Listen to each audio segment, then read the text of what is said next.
future of Labour in Scotland dominated the agenda at a meeting in Glasgow this weekend. Delegates gathered at the one-day event to witness the party's leadership contestants go head-to-head in a hustings and to sign off on party reforms designed to help its electoral comeback. But will a new leader and reforms be enough to ensure the party's recovery? Here's Christine McLeod. The leadership hopefuls battling to take over the party reins and help lead it back to electoral success. The contest was sparked by Ian Gray's decision to quit as leader in the wake of the SNP's landslide election win.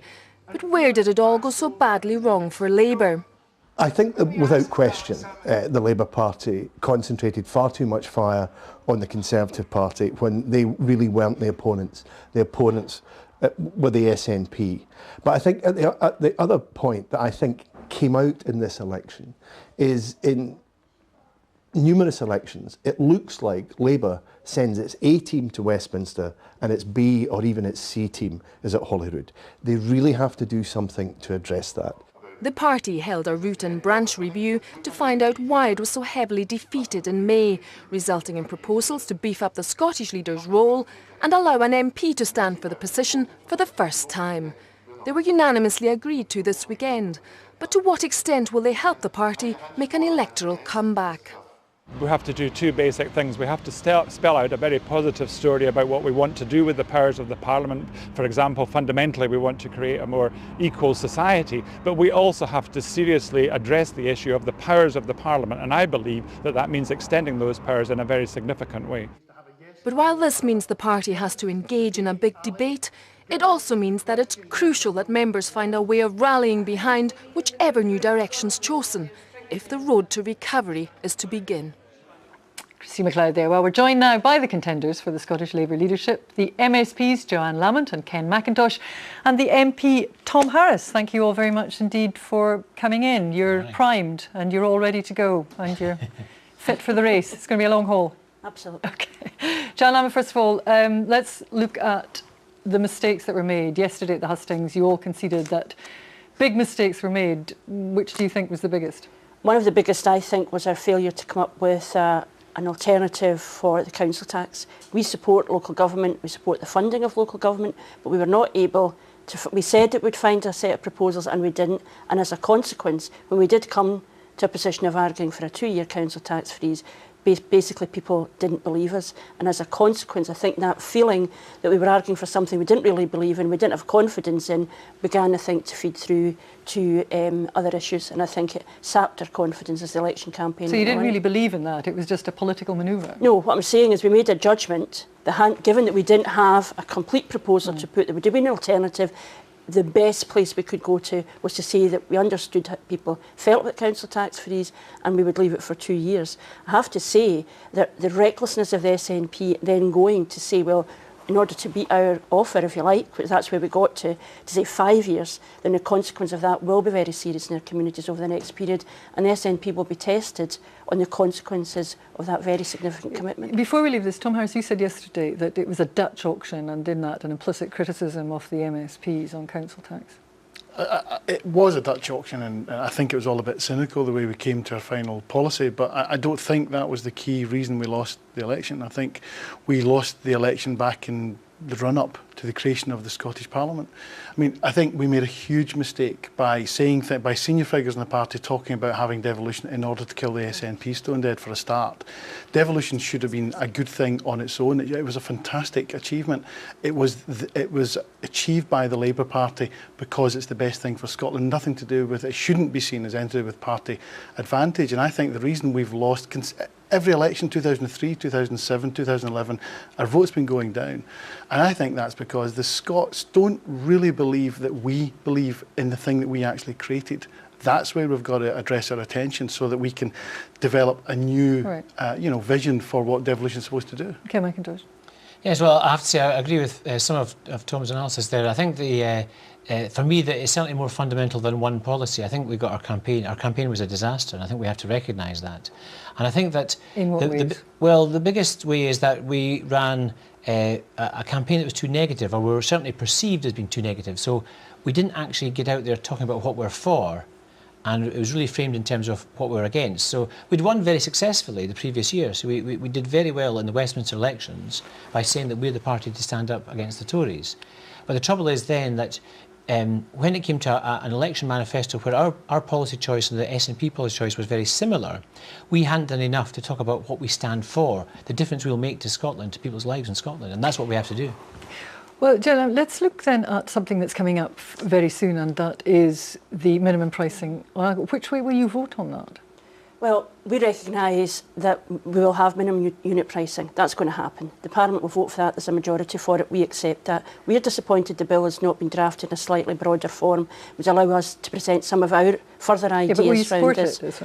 Well, at one level, it's entirely academic. We will need to discuss that further.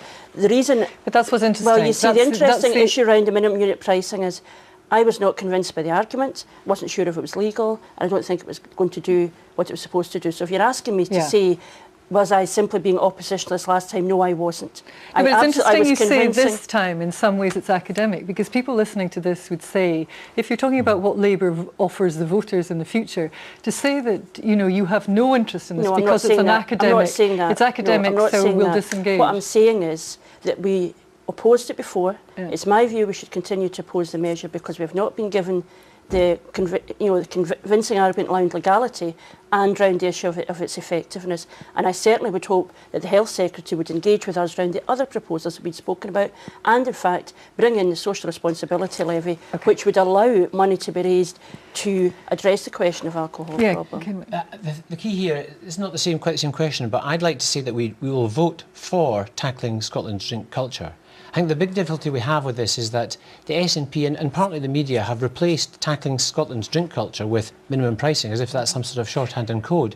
Now, Labour Party is absolutely for tackling drink in Scotland. Right, so you're not convinced by this vast body of professional evidence that says this is the way forward? The Parliament wasn't last time because it was seen as a gesture. It was seen as actually not making a difference. This particular 45 pence. And I think that most of us are open-minded. I mean, we are absolutely not. But you're still not convinced. We're absolutely not against anything that will improve the lives of Scots and tackle drink. And just the very fact we're having a debate about it, that's useful because in the end it's about education. You know, if you look at Scotland compared to England, very similar prices, but we drink 25% more than they do in England. So that's about our culture and education. So it's not just about price. Okay, Thomas, did you get the impression that along with the council tax, this was all a bit cynical and it was opposition for the sake of it, as Douglas Alexander, for example, has suggested? I think the narrative that's emerged since we lost the election was that anything we opposed in the last Scottish Parliament was wrong and it was all just about opposition. I mean, I don't have a vote when it comes to minimum pricing because I'm not an MSP yet. Instinctively, I'm not in favour of minimum pricing. Right, Actually, I respect the fact the SNP are trying to do something about it, but I think this is more about legislating against the kind of people who have caused the problem. It's a bit like the anti-sectarian legislation. We don't like these particular people, and I think I've got a problem. The fact is, when I buy my wine, I'll get it off the Sunday Times Wine Club. It won't affect me. As you say, you can't vote on it, so we won't let that go on too long. But let's clarify something. You will have to undertake to stand for First Minister. How does that going to work then, given you're in Westminster? Yeah, well, I've been interested in standing for Holyrood for some time, actually, and whether or not I'm elected leader on this occasion, I still want to stand for Holyrood at the 2016 election, so that's my position. That's fine. Jenna, can we look at the Devomax issue? Because this came up in the hustings yesterday, and when Devomax was mentioned, there were groans around the hall because nobody seemed to support it in the people who were with you. But all the polls are suggesting that actually the majority of people out there, this is their option. So let me ask you that first, actually. With why are you so reluctant to actually consider the possibility that more powers could be exactly what the people of Scotland want? No, we're absolutely not reluctant to consider such an option. It's the But Labour are you Party, stopping at Calman? The Labour Party brought forward devolution in the first place. The Labour Party brought forward the Calman Commission today. So, and we've always done that. But are you stopping at Calman? We've brought it forward, and then the Scottish people have agreed with us. It's been a consensus position. The thing with the option, I'm not even sure what the option is. I don't know could you frame the question, because nobody else can. Devomax is not actually an option. What it is, it's a device, a political device to let Alex Salmond off the hook of the fact that he can't get his separatist agenda through. So it's not a genuine option. It's not actually about devolution. It's a political device. In fact, it's separatism by stealth. Now, I'm absolutely for devolution, and I've got no worries at any point of putting a question to the Scottish people about which powers they want in the Scottish Parliament, which should be at Westminster, which are local authorities, because it's about which is the appropriate level. Yeah, so I've got no worries about that. But just to clarify, you seem to have suggested that actually you would vote against the referendum depending on the questions. We'd vote against separatism, yes. No, you'd vote against the referendum being held depending on the questions. That was some of the reports that came out this week. You said that if there were tricksy questions or a trick question, you would say no to the referendum. Is that actually the case? Well, it's very difficult. You're asking me to speculate about something we don't know. It's very difficult. But certainly, the thing that I'm most worried about is a trick. And I would oppose that. If it's not straight, if it's not a genuine choice, because I'm not afraid of a genuine choice. So the genuine choice would be, to your mind, would be independence or the status quo?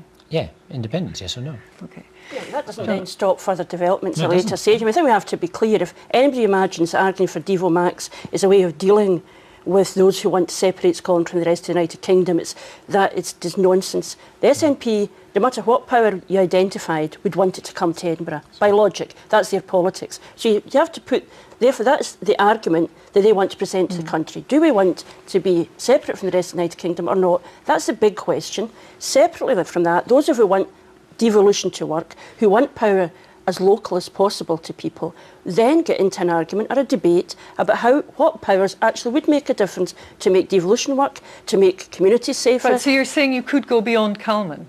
Absolutely. Well, why not? Because that's why I'm saying, why you do you not like the term Devo Max? You can make Devo Max what you want it to be, effectively. So why would you put it into the most fundamental question people will be asked in the next 2 years, or whenever Alex Salmond decides to ask the question? What they're being asked really, do you want to be a separate state? Do you want the break-up of the United Kingdom? That's a big question, right. Yes or no. But here, the rest of us, Labour, over time has shown a willingness to change the constitutional structures of the country to maximise benefits for communities and for families. So what you're saying is, just to clarify, what you're saying is you would go beyond Calman? We would go to have a reasoned, rational debate on the evidence of how best we can govern Scotland, govern the rest of the United Kingdom. We can go beyond Calman, and I've proposed right at the very start of this campaign that instead of winding up the Calman Commission, we actually strengthen it and make it a standing commission, so that instead of having these bursts of debate, we actually have a standing look at all of the powers of Westminster and Holyrood and use an evidence-based process to decide whether or not more power has to be devolved, and if it's in Scotland's best interest, whether some powers have to be reserved. And that's not a debate we should be frightened of, because it's evidence-based. The problem with devolution, Max, is it is whatever you want it to be. That's why it's so popular in the opinion polls, of course. It can't actually be delivered. Right. As Ken says, it is just letting Alex Salmond off the hook. If he's that sure of independence, give us the choice, yes or no, and we will vote. Now, we're almost out of time. There are a couple of things I want to ask you. Tom Harris, just very, very briefly.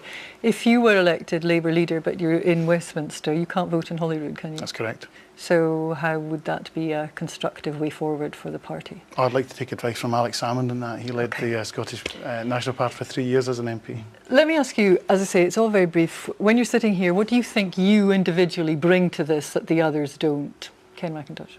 Well, I think that what we need to do as a party is we need to change. We need to be more positive, and I think that I offer the biggest change. I think that's the key to this: a new face, a new voice for Scotland, and talking positively about what we stand for. I didn't think my face was that old, but actually in cat years I'm only 26, so that's fine.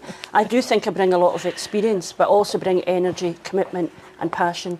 And I have been at the front and in the middle of very hard arguments before, and I think we'll need to be very tough in the next period, and I will bring that to the table. And Tom Harris, you said yesterday it must be someone who looks normal to the public, even for a politician. So I don't know what any of you are saying about faces, actually. We all look normal to the public, I'm sure.